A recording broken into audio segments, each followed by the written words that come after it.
Hey, welcome to Cultural Explorations. I'm Mr. Gapassan.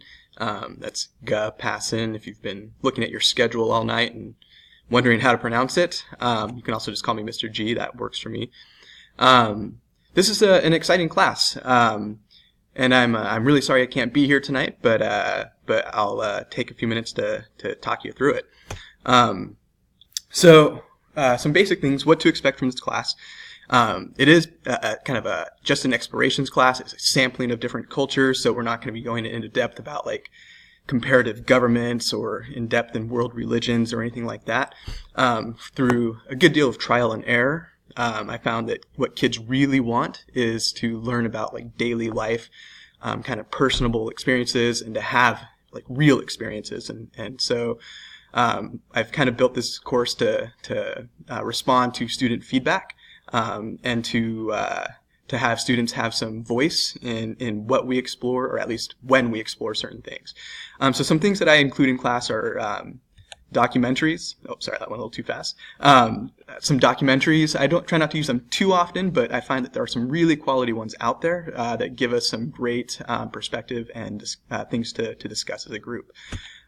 Even better than documentaries, I find that international film is a great resource as well. I've been, since I started this class, constantly looking for movies that express ideas and perspectives from other countries and cultures.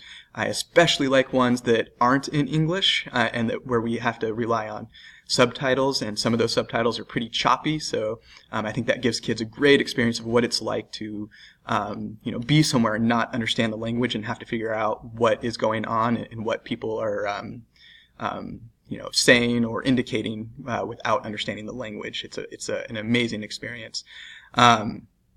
We have guest speakers occasionally. It's really sometimes pretty challenging to coordinate this. Last year we only had two, but when we do get them in, the students love it because they can actually interact with someone face to face. A lot of times, I've had guest speakers bring in artifacts that students get to like hold and see from other places in the world. So they do tend to enjoy that.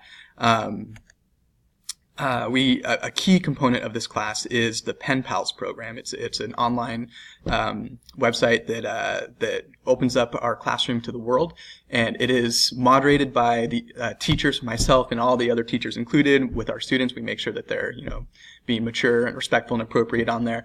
But the great thing about this is it's not just a random Pen Pals thing. Like there's a whole list of lessons and themes that we can look at. So we could be exploring, perspectives on, say, like ocean pollution from around the world. So it has science, math, social studies, all sorts of great things on there, and we can explore that with other students from around the world. So it's a really cool program.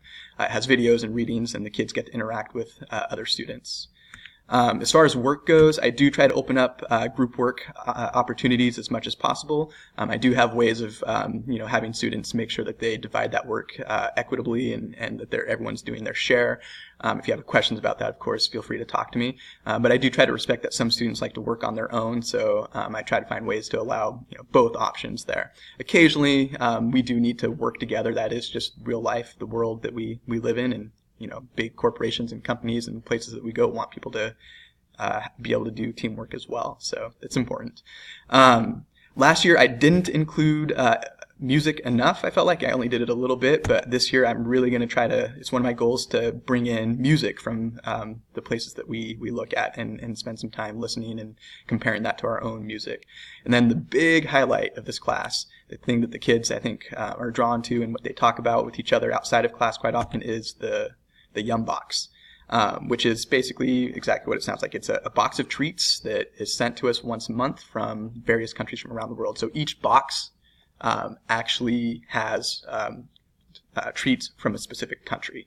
And what's different about this box versus just going to the store and finding these treats, and what makes it so valuable, is that it comes with a booklet about that specific country with really cool trivia, cool activities, to help the students to learn about it, and it explains the snacks and some of the historical and cultural importance behind them. So it gives us some good material for a couple of days as we do that. The students really do love this part of the class.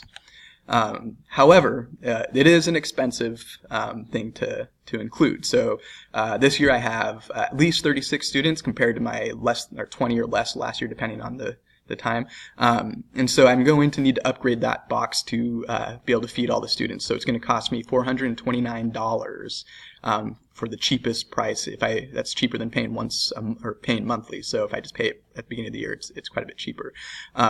So I do ask, if at all possible, if you can afford it, pay the fee that goes with this class. You can pay it at the office. I've heard that there's something online for it from another parent that told me about that, but I don't really have the details. You can ask Mrs. Pugsley. She probably knows. It's just really important to help. And if you can't, don't feel guilty about it. If you can pay more, a little bit more, to cover the cost as well for other people, families that can't afford it, that would be greatly appreciated. Some things donations that I would love to get this year too to help me out: paper plates, napkins, serving gloves, and sanitary wipes. Those are all extremely helpful when it comes to serving these snacks and cleaning up. So yeah, I would appreciate any help that you can provide with that. If you have any questions, feel free to contact me. My email address is on the syllabus as well. So there's that. And then here's my class website. I'll show you real quick and then I'll wrap this up. It's going to change because we're going to be using Google Classrooms quite a bit more this year. So I'm going to be taking some of this stuff off of here and make it just kind of simplified. I know it looks like a humanities website, but it's actually has my electives on it too. So if you go to Mr. Gopassan's teacher page, go to Cultural Explorations, and if you go to this tab right here, it's Planner and Daily Agenda, you will find what we do on a daily basis. Your child should be filling out their planner each day, but if not, or if they're leaving it at school, you can check here as well, or if they're absent, they can check what we did there. And then the class gallery is where I'm going to be posting student work, like movie reviews and food reviews and stuff like that, so you can see their published work there. All right, that's it. Again, if you have any questions at all, please don't hesitate to contact me. And again, I'm really sorry I couldn't be here tonight, but I'm really looking forward to this year. I'm excited about it. I can't wait to meet all your kids. I can't wait to meet each of you when I get the chance at some point this year. Have a great rest of your evening and enjoy the last little bit of summer that's there. So I'll see all you students next week.